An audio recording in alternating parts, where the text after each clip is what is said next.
Good morning to all of you. Welcome to Legal Matters by Sai Babu Sunkar. వీడియోలో మనం road accident కేసుల్లో insurance claim చేసినప్పుడు మన company వాడు కొంత ఇస్తే కానీ అది సరిపోకపోతే రిపేర్లకి వాటికి అదర్ సైడ్ వెహికల్ యొక్క ఇన్సూరెన్స్ దగ్గర నుంచి కూడా వసూలు చేసుకోవచ్చు అనేటువంటిది Karnataka high court justice doctor Chillakuru Sumalatha గారు ఈ నెల 4వ తేదీ అంటే నిన్ననే ఒక మంచి జడ్జిమెంట్ ఇచ్చారు. ఆ తీర్పు ప్రకారం రేపు రాబోయే కాలంలో మనకు ఉపయోగపడుతుంది. ఆ తీర్పును మీరు లైవ్లా 2024 కర్ణాటక పేజీ నెంబర్ 4లో చూడవచ్చు. ఫిర్యాదు తరపున మహేష్ లాథూర్, అలాగే ముద్దాయి రెండో కంపెనీ ఇన్సూరెన్స్ కంపెనీ తరఫున రాకేష్ అని ఆయన వాదించడం జరిగింది. ఈ కేసు పూర్వపరాల్లోకి వెళితే ఒక ట్యాక్సీ డ్రైవర్ యొక్క వాహనము మరియు రెండో వాహనము ఒకదానికొకటి యాక్సిడెంట్ అయినాయి.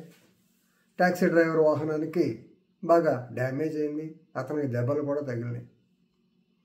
రెండో అతను తన యొక్క వాహనాన్ని అతివేగంగా అజాగ్రత్తగా నడపడం వల్ల ఈ యొక్క యాక్సిడెంట్ సంభవించిందని కేసు అయింది. పోలీస్ కేసు కూడా జరిగింది. అది వేరే సంగతి. మనకి ఇన్సూరెన్స్ వచ్చేటప్పటికే రెండు వెహికల్స్కి, రెండు వాహనాలకి ఇన్సూరెన్స్ ఉంది. తరువాత ఇతను ఫిర్యాదుదారుడు తన ఇన్సూరెన్స్ కంపెనీ వారికి ఇన్ఫార్మ్ చేయటం, సో మొత్తానికి వారు ఆ డ్యామేజ్ కింద ఇంత నీకు ఇస్తాం, మొత్తం 2 లక్షలు అడిగాడు. 78,000 కేసులో కాంపెన్సేషన్ వేసిన తర్వాత అదర్ సైడ్ వెహికల్ 78,000 ఇచ్చారు. కానీ అది యాక్చువల్గా ఫుల్ అండ్ ఫైనల్ సెటిల్మెంట్ అనేసారు. 78,000కి ఇద్దరు ఒప్పుకోవడం. మనకు తెలుసు కదా, లోక్ అదాలత్ ఉంటుంది కదా, లోక్ అదాలత్లో ఎక్కువ ఈ కేసులే వస్తూ ఉంటాయి. ఫుల్ అండ్ ఫైనల్ సెటిల్మెంట్ అన్నారు. తీరా ఆ వెహికల్ ఆన్ రోడ్డుకు రావాలంటే రిపేర్ చేశారు. రిపేర్ చేసిన తర్వాత ఆన్ రోడ్డుకు రావాలంటే దాదాపు అరౌండ్ 50,000 ఎంతో ఖర్చు అయింది. ఈ ఖర్చుని వీళ్ళు ఇన్సూరెన్స్ కంపెనీ వాళ్ళు అడిగితే already we have given 78,000, that's all, more than that అందుకన్నా ఇచ్చేది లేదన్నారు. కానీ ఇతను రోడ్డు మీదకి రావాలంటే అతను ఏమైనా దీనికి మళ్ళీ టైర్లు మార్చాలి, బ్యాటరీ ఏదో చెప్పారు. అప్పుడు కోర్టుకు వెళ్ళాడు. సో హైకోర్టు దాకా ఆహారం వచ్చింది. హైకోర్టు ఈ విషయంలో ఏం చెప్పిందంటే, ఒకటి, నీ ఇన్సూరెన్స్ కంపెనీ నీ బిల్స్ని బట్టి 78,000 ఎంత ఇచ్చింది, కానీ అది నీకు చాలు.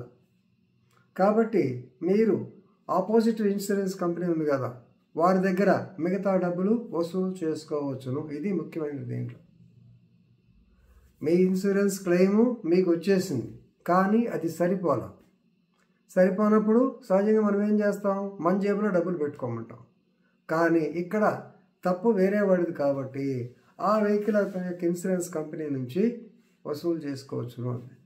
ఆ ఇన్సూరెన్స్ కంపెనీ లాయర్ ఊరినే ఉంటాడా, అతను రాకేష్, అతను అన్నాడు, ఎలాగండి, ఆల్రెడీ ఈ యొక్క వాహనదారుడు ఫుల్ అండ్ ఫైనల్ సెటిల్మెంట్ అన్నాడు, మరి మేము ఎట్లా చేయాలి? ఇక్కడ ఇంకో పిత్తలాటకం కూడా వచ్చింది. కేవలం రిపేర్సే కాకుండా ఇతని యొక్క loss of earnings, taxi driver ఈ యాక్సిడెంట్ అవటం వల్ల దాదాపు 3-4 నెలలు ఇంట్లో ఉండాల్సిన పరిస్థితి వచ్చింది. మరి దాని సంగతి ఏంటి? సో దానికి ఇంట్లో ఉన్నాను, ఇంత ఖర్చు అయింది, అది ఇదని బిల్స్ పెట్టాడు. కానీ బిల్స్లో సంతకాలు లేవు, ఎవరిచ్చారో లేదు. సో నార్మల్గా బిల్స్ అంటే డాక్టర్, సర్టిఫికేట్ అథారిటీ ఎవరొకళ్ళు ఇవ్వాలి. ఏమీ లేకుండా నాకు ఇంత ఖర్చు అయిందని కాగితాలు రాశాడు. ఏది మనం ఇన్వాయిస్లు రాస్తుంటామే అలాగా ఒప్పుకోలే, కోర్టు అంతవరకు ఒప్పుకోలేదు. కానీ నువ్వు బయటికి రాలేకపోయావు కాబట్టి పరిస్థితిని చూస్తే ఆటోమేటిక్గా అర్థమవుతుందిగా, ఇంజరీ సర్టిఫికేట్ చూస్తే.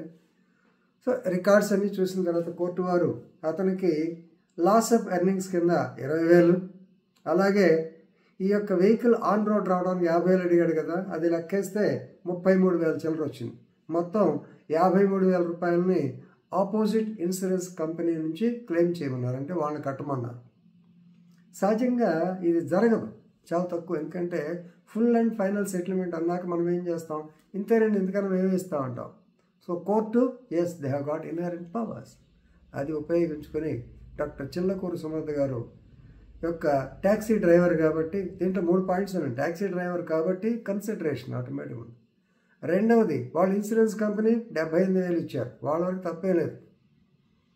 మరి కానీ ప్రాక్టికల్గా రోడ్డు మీద రావడానికి ఇంకా డబ్బులు అవసరం వచ్చింది కాబట్టి అదర్ సైడ్ ఇన్సూరెన్స్ కంపెనీ నుంచి కూడా వసూలు చేసుకోవచ్చును అనేటువంటిది వచ్చింది. ఈ కేసులా పేరైతే రాలా, లైవ్ లా 2024 అన్నాడు. చూద్దాం, పేరు ఏదైనా తెలిస్తే మన తర్వాత చెప్తాను. ప్రస్తుతానికి ఫ్యాక్ట్స్ ఆఫ్ ది కేసుని బట్టి అయితే మంచి కేసు, దీన్ని మీరంతా గుర్తుంచుకోవాలని ఆశిస్తూ ముగిస్తున్నాను. ధన్యవాదాలు.